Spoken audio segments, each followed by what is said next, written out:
Hey everybody, welcome back to the channel. HGM here, and in today's video we're gonna be on the PTS server once again, talking about a few changes that either did not get mentioned in the patch notes or they just very recently got added in for this week.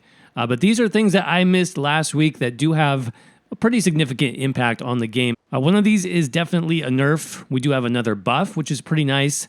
And then one change that I'm really excited for that I don't think is quite yet finished, but I'm going to give some suggestions on how I would like to see this play out. So let's jump right now into the changes. I am back live on the PTS for week 2, and let's talk about champion points first. This is something that wasn't listed in last week's notes, but I believe it made it through this week. And let's talk about recovery, specifically this rejuvenation CP star. Now, this did get changed. It is now 90 recovery. So health, magicka, and stamina down from, I believe it was 150 previously. So it's giving you a lot less per point that you have invested in here. Now, there's not like a specific reason why that is. I would assume maybe because there are a few new recovery-focused stars that have been added for the Waking Flame DLC. For example, I could show you this one, Refreshing Stride. You can now get health and magic recovery by sprinting. That is a new slotted star. Over here in the other new area, Survivor Spite, there's one here. Yep, Sustained by Suffering increases your health, magicka, and stamina recovery by 30 per stage. So if we were to do this, there we get 150 extra recovery by having a negative status effect on us. So just to point that out, there are some additional ways now to get Sustained, to get recovery built into your build, but these are all slotted stars as well, and you're not going to, be slotting all of these. There's only 4 slots that we have access to. Now, personally, I think, this is just my opinion, but since this is so low now, 90 recovery, why not just throw this into one of these sub-trees or somewhere down here and make it a passive? 90 recovery is not that much. You could even lower it down to like 80 or something like that, but just have it passively so we have a nice base level of recovery. And then if a player so chooses, then they can throw in some of these more active types of recovery that have different effects that need to take place, right? Like you need to be sprinting to get bonus recovery, or you need to have a negative status effect to get bonus recovery. Something where if somebody wants to focus on recovery, yeah, they can get a lot, but just players who have enough champion points should be able to get a little bit more benefit passively, in my opinion. So that's what I'd like to see. As it stands right now, 90 recovery is really not going to warrant a CP star in my builds probably moving forward. I'll probably slot in something else.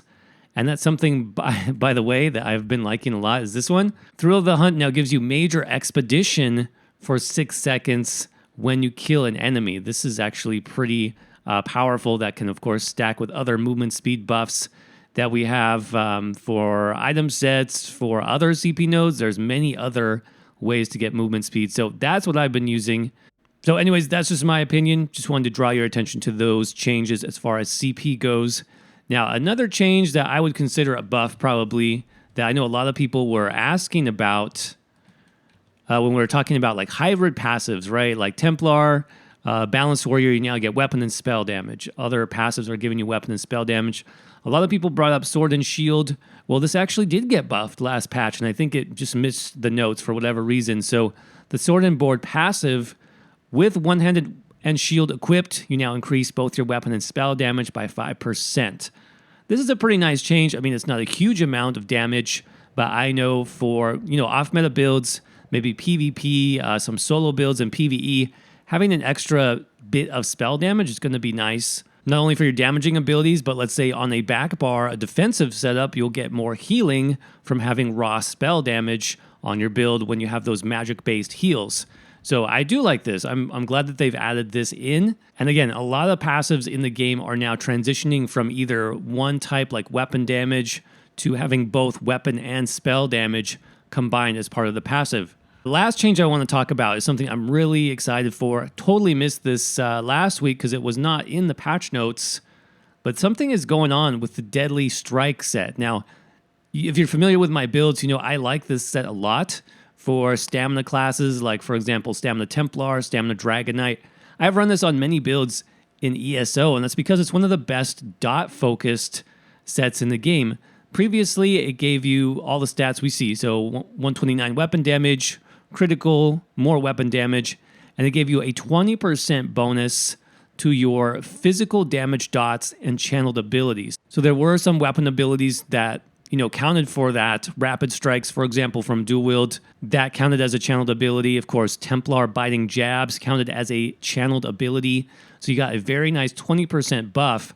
But now if you look at the new tooltip, increase the damage or damage over time and channeled abilities do by 18%. And it doesn't say what type specifically. It used to say like poison, damage, disease, physical damage, right? Now this is counting towards any damage over time effect and channeled ability. So what this means is this is now usable on Magicka setups as well as hybrid setups.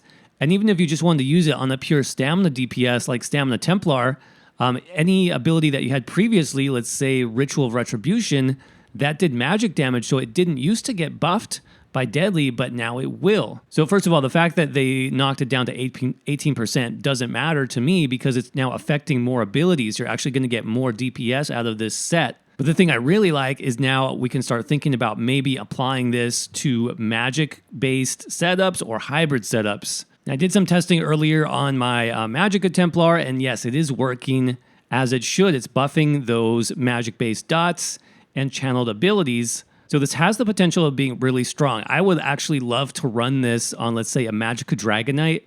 I already have a build that I want to run this set on. I think it would go pretty well on like a Magicka Necromancer as well. Just any class that has a lot of dot capability, this would be pretty fun. But it is still missing one thing, and so that's where I said initially, I wonder if this is just unfinished or what's going on, because obviously it has stamina-based stats still for the 2 through 4 piece. Weapon damage, weapon critical, weapon damage. That's really not going to help me on a Magicka Templar or a Magicka Necro or a Magicka Dragon Knight. So I'm not sure what's going on with this. It's not been in the patch notes. It's not clear how they are designing this. Now, I've filed a bug report on it because I would like to see it do both weapon and spell damage, weapon critical and spell critical, and then weapon damage and spell damage again. So it really would not take much to make this a hybrid set. Since the 5-piece has already been, set up for a hybrid, it just makes sense in my opinion. So again, I've filed a bug report on it. I'm hoping that they'll bring in the magic-based stats to make it truly a hybrid set. Because dot builds are really fun. That's one of my favorite play styles in ESO. So I hope they really maximize this. I hope they go all the way as far as hybridizing this set. If they don't, I still might use it on a few, niche cases. I'll have to see, but keep an eye out for that one. Maybe, hopefully in week 3, we'll get a solid update on that next week. At least some clarity on what they are trying to do with this set.